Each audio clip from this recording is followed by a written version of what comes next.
This is day 97. Honesty's the best policy, brah.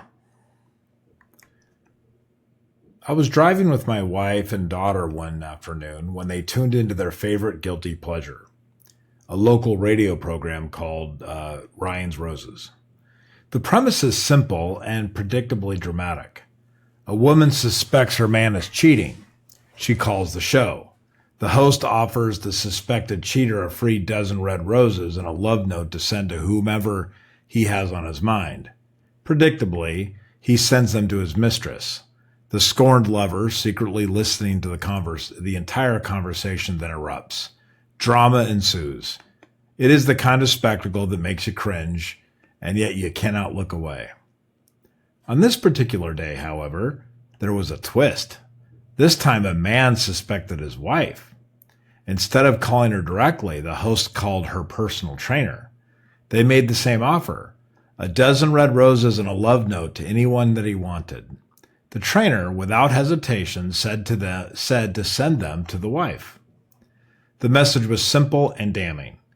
Cannot wait to see you this weekend. Looking forward to our alone time.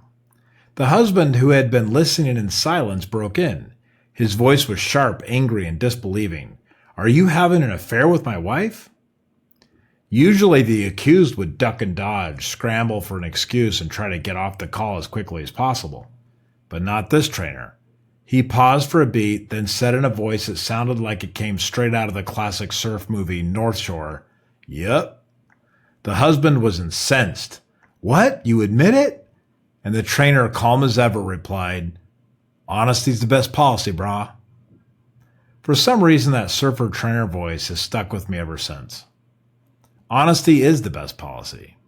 It is sage advice, delivered with the laid-back confidence of California beach culture, high on ethics, yet somehow low on moral standards. Kind of like our California politicians who love to tell us how to live our lives while leading lives that would rival the ancient Roman Senate. I have paused more than once to wonder, is this sentiment actually correct?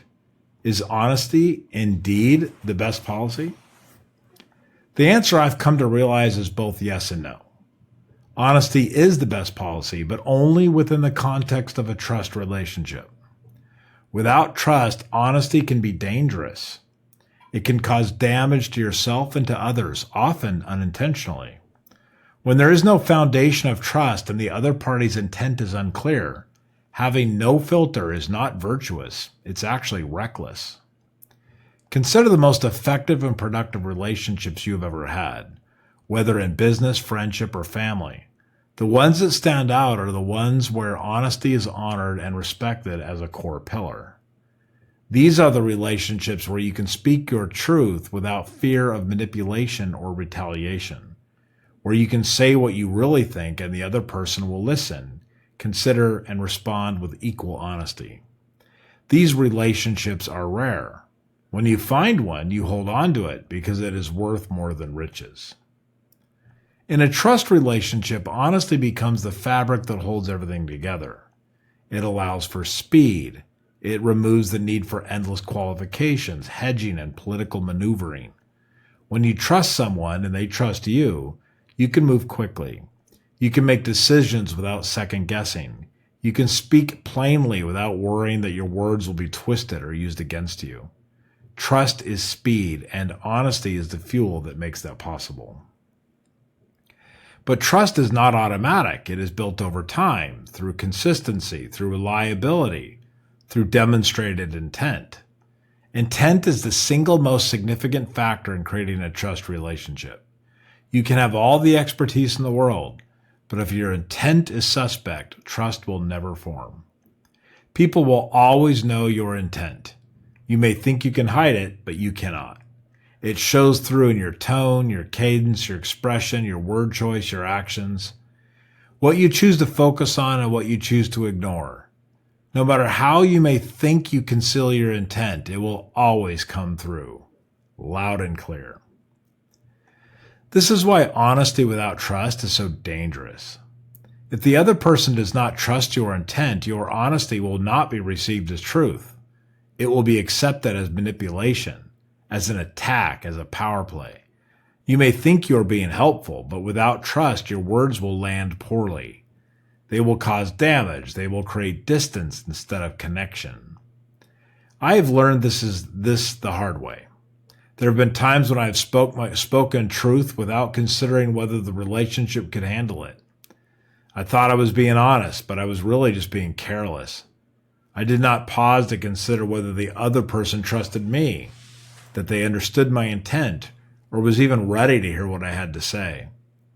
The result was no clarity. It was confusion, hurt, and sometimes outright conflict. Honesty requires tact, courage, and humility. It requires you to be tentative, to leave room for the possibility that you might be wrong. It requires you to explain how you've arrived at your truth, to invite the other person to test you, and to ask if you are off base. This kind of honesty is not about proving you are right.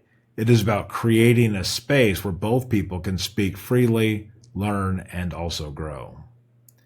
In a trust relationship, this kind of honesty is not only possible, but also essential. It is what allows the relationship to deepen, to become more meaningful, to withstand the inevitable challenges that come with time. Without it, the relationship remains superficial, transactional, and fragile. So yes, honesty is the best policy, but only when the truth is present, only when intent is clear, only when both people are willing to be vulnerable, to be genuine, to be real. In those relationships, honesty is not just the best policy, it is the only policy. And when you find a relationship like that, you hold on to it because it is rare and it is worth more than anything else you will ever see or purchase.